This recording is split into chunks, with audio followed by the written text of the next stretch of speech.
Assalamualaikum warahmatullahi wabarakatuh. Saya Ilma Yudianti, mahasiswa dari S1 Teknik Informatika UNESA, RPL Magetan.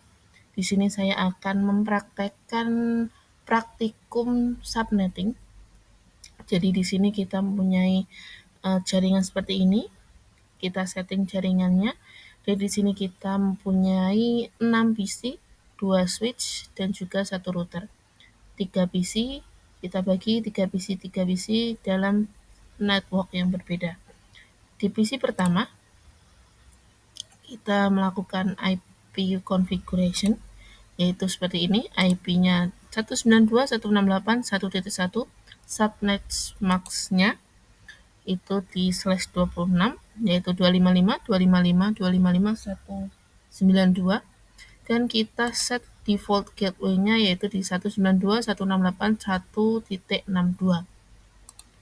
Lalu di PC 2 kita setting IP config-nya yaitu 192.168.1.2 dengan subnet mask yang sama yaitu 192, dan default gateway-nya juga sama 1.62. Di PC 3 kita setting IP-nya yaitu 192.168.1.3 dengan subnet mask juga yang sama 255.255.255.192, dan kita tidak men-set default gateway-nya, jadi biarkan dia 0.0.0. Untuk PC 4 kita set IP config-nya yaitu IP address-nya 192.168.1.65, jadi dia berada di network yang berbeda. Dengan untuk subnet mask-nya yaitu 255.255.255.192, dan default gateway-nya yaitu 192.168.1.126. Untuk PC 5 kita setting IP-nya yaitu 192.168.1.166 dengan subnet mask yang sama yaitu 192, dan kita kosongkan default gateway-nya. Untuk PC 6 juga seperti itu, kita isikan IP address-nya yaitu 192.168.1.67 dengan subnet mask yang sama dan default gateway yang dikosongkan. Lalu di setting router, kita setting di fast Ethernet 4, yaitu yang menghubungkan ke switch 0. Kita setting default gateway-nya dari network itu yaitu 192.168.1.62, dan juga subnet mask-nya 255.255.255.192. Jangan lupa kita on-kan port statusnya. Untuk fast Ethernet 5 yaitu jalur ke switch 1, yaitu dengan IP address all router adalah IP default gateway yang ada di network itu, yaitu 192.168.1.126 dengan subnet mask yang sama yaitu 255.255.255.192, dan jangan lupa port statusnya juga di on. Setelah setting IP selesai, kita pindah ke mode simulation dan buat skenario dengan event list ke IP versi 4 ICMT, yaitu kita edit filter ICMP saja. Oke. Lalu kita jalankan paket simple PDU-nya. Yang pertama kita coba ke PC1 dari PC1 ke PC3. PC1 ke PC3. Kita jalankan simulation-nya. Dia ke switch, setelah ke switch dia ke PC3. Dia diterima oleh PC3 karena masih dalam satu network. Terus dikembalikan kepada PC1 sehingga diterima lagi. Nah, ini terjadi komunikasi dua arah dari PC1 ke PC3 walaupun PC3 tidak punya subnet mask.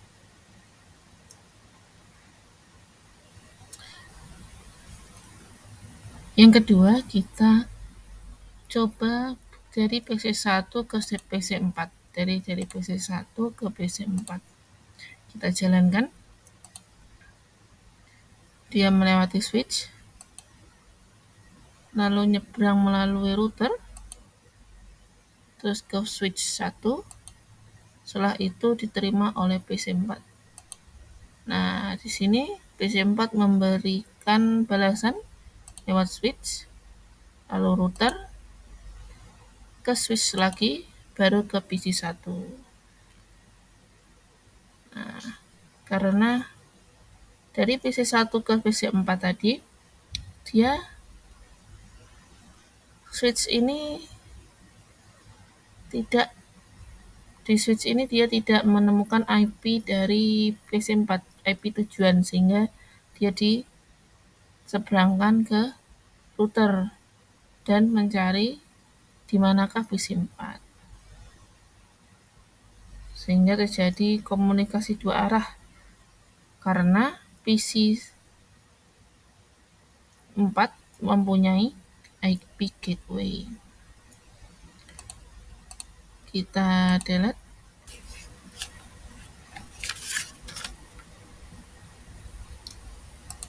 Yang ketiga yaitu kita simulasikan dari PC2 ke PC5.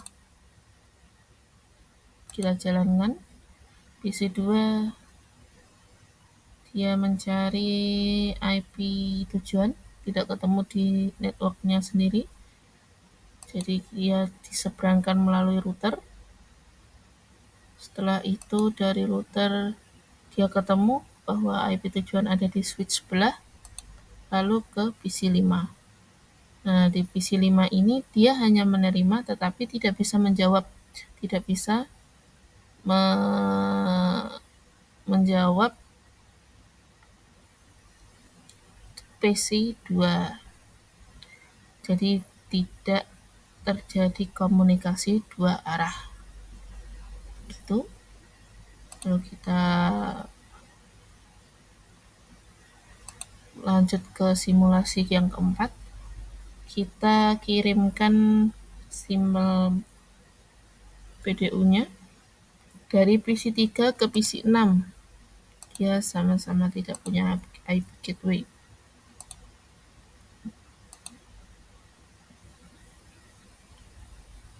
Dari mulai saja dia tidak bisa mengirimkan karena PC3 pada saat mencari networknya dia tidak terdaftar. PC6 itu tidak terdaftar di sini dan juga tidak mempunyai IP gateway, jadi dia tidak tahu jalan keluarnya. Seperti itu. Jadi IP gateway atau default gateway itu digunakan untuk melempar sebuah IP yang dicari atau IP tujuan yang tidak ada di dalam networknya. Ini network 1, ini network 2. Jadi misal PC1 ke PC4, jadi dia mencari di network 1 dulu, yaitu pusatnya ada di switch. Jika dia tidak ada IP tersebut, maka dia akan dilemparkan. Nah, ini kalau mau masuk ke sini itu menggunakan IP gateway. Sedangkan jadi kalau komunikasi itu kan ada dua arah. Jadi kalau pengirim mempunyai gateway, sedangkan penerimanya tidak mempunyai gateway, maka tidak akan terjadi komunikasi dua arah. Komunikasi dua arah itu seperti PC1 ke PC4, PC3, atau PC2 ke PC4. Jadi misal PC1 ke PC3 tadi, PC3 bisa mengembalikan ke PC1. Atau PC2 mengirimkan ke PC4, PC4 bisa mengirimkan kembali ke PC2, 2. Maaf. Jadi seperti itu. Komunikasi dua arah. Ada timbal balik. Setelah selesai dari simulasi PDU yang tadi, kita bisa mengubah mode ke real time dan juga kita bisa tracing dari percobaan-percobaan yang tadi. Kita ke real time, yaitu kita percobaan yang pertama yaitu PC1 ke PC3. Kita bisa klik PC1 lalu command prompt. Nah, di sini kita ketikkan threshold 192.168.1.1.3. Ini adalah IP tujuan, yaitu PC3. Kita enter. Nah, di sini bisa ya, kita bisa melihat bahwa ini terdaftar. Setelah itu, yang kedua yaitu dari PC1 ke PC4. Yaitu ke PC4 IP-nya adalah 192.168.1.65. Di sini kita ketikkan, lalu kita enter. Nah, di sini dia menuju ke default gateway dulu, ke router dulu, baru ke IP tujuan. Setelah itu dari PC2 ke PC5, kita klik PC2 dengan IP tujuan yaitu 192.168.1.66. Kita enter. Di sini dia melewati default gateway, melewati router, nyebrang. Lalu saat dia mencari IP tujuan, di sini mulai loading. Nah, dia request timeout. Karena apa? Yang mempunyai default gateway itu hanya PC2. Jadi dia bisa keluar dari network yang pertama, yang ini, bisa menuju ke PC5, tapi PC5 itu tidak bisa mengembalikan. Tidak bisa mengembalikan berarti PC5 itu tidak bisa keluar dari network tersebut. Lalu yang percobaan keempat adalah PC3 ke PC6.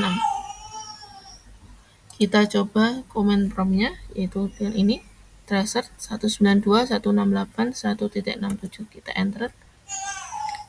Kita cari.